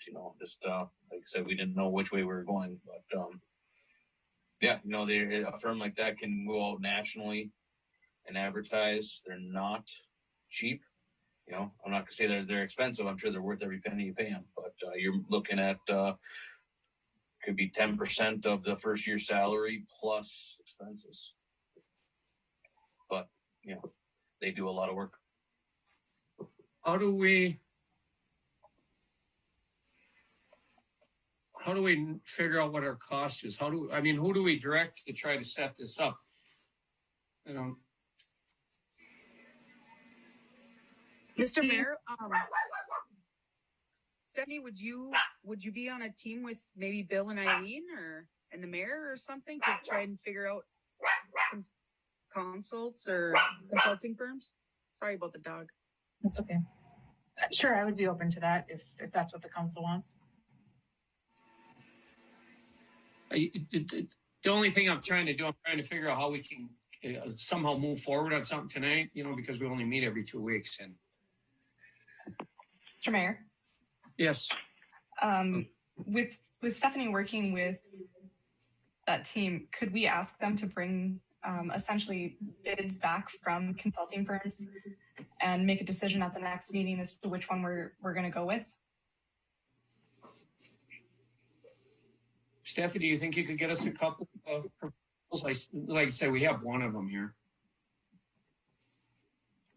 Yes. How many there's not a lot of companies that do that within our region. How many would you need for the next meeting? 2, if you can get 3. Mr. Mayor, I have a Hey, recommendation. and Mayor, I'm sorry, go ahead, Bill. I'm just going to say, I know a place, well, my recommendation would be also to reach out to the League of Minnesota Cities. They have an HR department, and being that they deal with cities around the state, I think ask them the question about search firms that have been successful and brought in qualified candidates. I think the league's HR department would have some information on firms that have been successful in bringing administrators to cities. So I think the league should be contacted for recommendations on firms that they're aware of or maybe even they've used. So, Council, how about we direct city staff to help us reel in a couple of different firms for us to look at our 27th meeting? I think that's what Cheyenne said. I said between the group, we can reach out to League of Minnesota Cities, and if we can find a couple firms, we'll bring them back and look at proposals. I agree, Mr. Mayor. I'll make that motion. Okay, is there a second for April's motion? Support by Mikala Raha.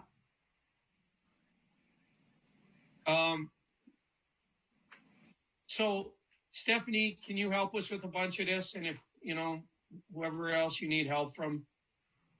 Yes, I can. Yep. We appreciate it. Mayor, this is Jim. Jim, go ahead. I would concur with what Bill said, and with having Stephanie maybe lead the effort. I would suspect that through the League of Cities that they probably even have sample requests for proposals in addition to firms that they've used, but they would probably also have a formatted request for proposal form, and they would do the advertising as well as a possibility, but it may give us a format and then seeking firms that are interested to submit proposals for the city council to then select who they want to hire based on qualifications or resumes. Thank you. Thank you, Jim. Council, we do have report, Travis. I guess I need a little bit of a clarification from Bill. Bill, is this something that we have to bid out? Brian can help me, but it's professional technical service. So you do not, my understanding is you do not need to go with the low bidder on professional technical services. My understanding is that the council would be able to hire the company that they feel is going to provide them with the best candidate, because it's hard to write specifications specifically for what you're looking to do. So, Brian, am I correct in what I just said? You are correct. It's a professional service, so the city can actually go out and negotiate with whomever they choose. Okay, great. Council, we do have motion and support to direct city staff to bring us back some professionals we can look at hiring to find us an administrator. There's no further discussion. Margaret? Counselor Halverson. Aye. Counselor Mikala Raha. Aye. Counselor Fountain. Aye. Counselor Lance. Aye. Counselor Baki. Aye. Mayor Champa. Aye. Okay, that motion passes. Thank you, Stephanie. If you have any questions or we're trying to clarify something, certainly reach out to me. Okay, thank you.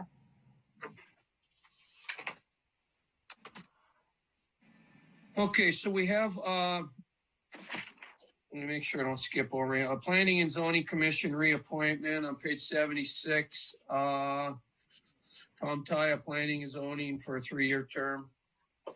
Starting February 1st, 2021, I entertain a motion to allow Tom Tye to serve on there again. I'll make that motion. Okay, motion by Councilor Lance. Second for that. Second, Halverson. Okay, we have a motion and support. Any further discussion? Just say thank you to Tom. We need people to serve, so these are good. Margaret? Counselor Halverson. Aye. Counselor Mikala Raha. Aye. Counselor Fountain. Aye. Counselor Lance. Aye. Counselor Baki. Aye. Mayor Champa. Aye. Okay, motion carries. John Paulsich wants to serve on the library board. That would be a 3-year term starting February 1, 2021. Mr. Mayor, I'd like to make that motion for John Paulsich to serve on the library board. Okay, motion by Councilor Fountain, second for that. Support by Mikala Raha. Here we have a motion and support. Further discussion? Margaret? Counselor Halverson. Aye. Counselor Mikala Raha. Aye. Counselor Fountain. Aye. Counselor Lance. Aye. Counselor Baki. Aye. Mayor Champa. Aye. Okay, that motion carries, and thank you to Mr. Paulsich. All right, moving on. We have a current lease with the Congressman Stauber to rent some space at the end of the hall down by Stephanie's office. This would be just a continuation of that lease. The lease is in here, and it would extend the lease until the 2 years out till the Congress expires. What was the date of that, Margaret? I got it right here. Oh, it'd go until January 3rd. January 3rd of 2023. 2024. Right? No, 2022, 2023. So 21. So it'd be 1 and 2. So yeah, it'd be 2023. Yep. Okay. So council, I'd entertain a motion to renew Congressman Stauber's lease. Motion. Support. Second for 13 cents a month. We're only getting like a nickel, I think, from Congressman Oberstar. Okay, so we have a motion and support. I think I got Travis and somebody else. April, you weren't in time. Adam. Just an FYI. Margaret, did you catch who did the motion and support there? Yes, Counselor Baki and supported by Counselor Lance. Okay, just a quick little point. Spencer Igo, who was the staff person for Congressman Stauber, was elected to the Minnesota House in the Grand Rapids area where he lives. So he's moved on. Johnny Alaronda was Congressman Stauber's guy down in Hermantown. He's actually lived in Eveleth, I believe he told me, and he's going to be the new staff person. And he's expected to be there 2 days a week. I'll try to narrow that down a little bit when I talk to him. He's been wanting to get together with me and chat a little bit. So I'll try to narrow down his days. I told him to bring some business cards up as well when he comes. So we'll get them up at the front counter when we get open. That'll be there. So unless there's any questions or comments. it's good to have them in our building. We got somebody to reach out to, so close. Margaret? Counselor Halverson. Aye. Counselor Mikala-Raha. Aye. Counselor Fountain. Aye. Counselor Lance. Aye. Counselor Vaki. Aye. Mayor Champa. Aye. Okay, motion carries. Council, I'd like to do a working session. My thoughts were the 20th, just because it's this day next week. Bill's pulled in a proposal from this Paul Steinman from Baker Tilly, and we want to bring him in and talk about our options for funding the public safety building, talking preliminary numbers and estimates. My thought would be to have him first so that we can get him off after we're done, and we can talk about the other two items, which is start a discussion on the assessment policy and changes we might see, and maybe finish with that ordinance going through a step-by-step. Thoughts would be maybe same time, 5:30 or 6 o'clock on the 20th, if people are available. It really doesn't matter to me what day it is, if it works better for others. I don't know what else we got scheduled that day. You know what? I got a problem no, I don't. No. 21st, I got a problem. I got the HRA. But 20th would work best for me, or the 19th. The 19th, there is also a public safety building. That's the other one. Okay. Council 20th? Yeah, I'm fine with the 20th. That works best for me. Works for me. That also works for me. Make a motion, one of you? 5:30 p.m. 5:30 p.m. on the 20th. I'll make that motion, Mr. Mayor. Okay, is there a second for that? Or by Councilor Lance, motion by Councilor Vaki. So we'll get that working. So let's see, we're not going to be making any real decisions on things, so we don't need it. Call it a special meeting, so it can be a working session. So I think that's good. No action items needed there, is there, Bill? It's all going to be just kind of talking a little bit about what we want to be. The working ordinance is a working session. We're going to bring that back for first reading, so that's no problem. Yep. I think Baker Tilly, Paul Steinman would be on discussion regarding options that ultimately would come back to the council for a decision. So no action items there, Mr. Mayor. Yeah, and then the assessment policy, that would be a change via council action at a real meeting when we finally do decide what we're going to do there. Okay, so we have motion support if there's no further discussion. Margaret? Counselor Halverson. Aye. Counselor Mikala-Raha. Aye. Counselor Fountain. Aye. Counselor Lance. Aye. Counselor Vaki. Aye. Mayor Champa. Aye. Okay, that motion carries. Last item on our regular meeting here, Sterling Company's been doing our audits for like forever. They're in our budget and everything else. Just as this approved the annual audit engagement letter, letting them know that we're going to want them to do it. Continue. This is the third year of the third year contract. So entertain a motion to approve the annual audit engagement letter. I'll make that motion, Mr. Mayor, for the Sterling Company annual audit engagement letter. Okay, is there a second for that? Support by Mikala-Raha. Thank you. Further discussion? Margaret? Counselor Halverson. Aye. Counselor Mikala-Raha. Aye. Counselor Fountain. Aye. Counselor Lance. Aye. Counselor Vaki. Aye. Mayor Champa. Aye. Okay, that motion passes. Under miscellaneous item, I just want to mention that Margaret brought it up this morning, and I mentioned it, kind of alluded to it in one of our other meetings, but I think we got to look at some of these fees that are going out to our businesses.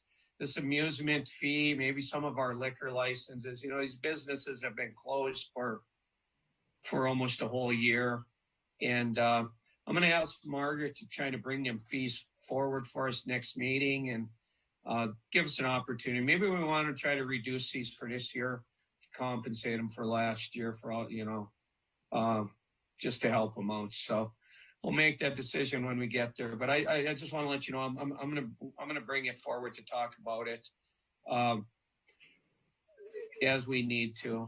And Council, anything else you think we're missed and we should get on a future agenda we'd like to talk about? Mr. Mayor, I have one thing, and I wish I would have brought this up sooner, but I didn't, darn it.